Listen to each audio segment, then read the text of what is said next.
The 2021-2022 school year began with an unprecedented set of challenges to education, from the global pandemic to a heightened awareness of equity and diversity and reopening one of the largest school districts in the state. Leading this charge is Dr. Yvonne Stokes, who was appointed to HSE School's Superintendent this July. With several educational roles under her belt, she hopes to lead the school district with students in mind. We sat down with her at the end of her 100-day tour of the district to discuss her and her goals for the school district at large. Stokes entered her position in one of the most difficult times in education history, the COVID-19 pandemic. Understaffing was a major issue in the district, and many people were unsure of how the school year would begin. Well, I will tell you, it has been my goal from day one to make sure we are what I call SIS, students in school. So with that goal, we have been monitoring all of the data metrics so that we don't have to end up in a situation where we have to go online. I will tell you, though, the state of schools in most districts across Indiana, and I'm sure, quite frankly, probably across the country, is that we have a human capital shortage. So, for example, we started our school year out with a shortage of support staff workers, like in our food service or transportation. And if you recall, some districts had to even delay starting school because they didn't have enough bus drivers.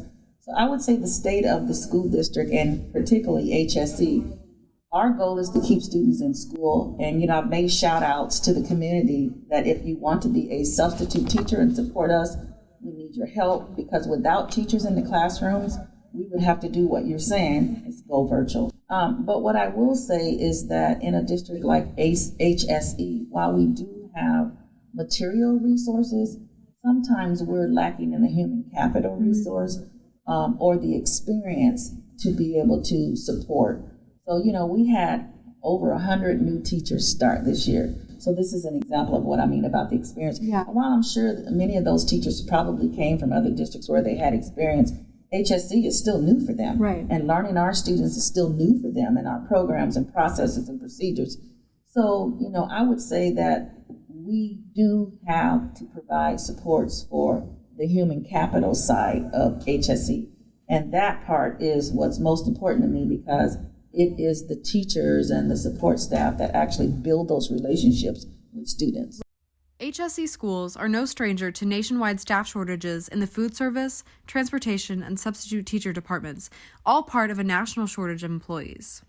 So, I think my perspective has to change ever so slightly in that, our goal is to keep teaching and learning in the forefront. And while we're doing that, we always talk about being able to see student growth and academic attainment. We still want to see all of that, but I do have to be realistic and understand that in situations where you may have to combine classrooms, or you have substitute teachers, or students are out because of quarantining, that I might not see as much growth that I'm anticipating, but I still expect growth.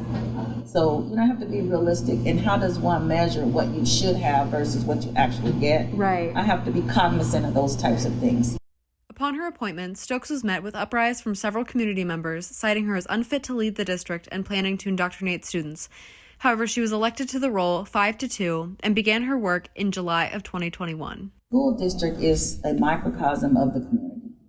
And so, like with any community, you're going to have people who protest or don't like something, and sometimes it's because of what I call lack of knowledge. Sometimes people protest what they fear is going to happen. You mentioned me coming on. People didn't know me. And, sometimes people think that I've been commissioned to change the school maybe in a way that they don't like. But the reality is, I'm all about teaching and learning. I'm all about making sure students have success pre-K to 12th grade and beyond. With the rise of several social movements and a hope to better schools, equity has taken a front seat in HSE policies and curriculum. Dr. Stokes is the first Black leader of the district and hopes to set an example for those to come. To whom much is given, much is required. Any good deed has challenges.